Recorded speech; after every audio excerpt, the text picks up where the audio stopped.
देखते होता हमारे उड़हिया बैठी के पिपरा के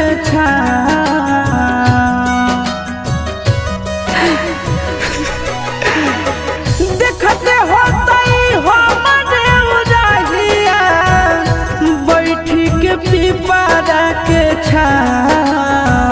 रुक रुक रुक अरे टरेनिया रुक रुक रुक रे टरेनिया ले ले चल जनुआ के गाँव रुक रुक रुक रे टरेनिया।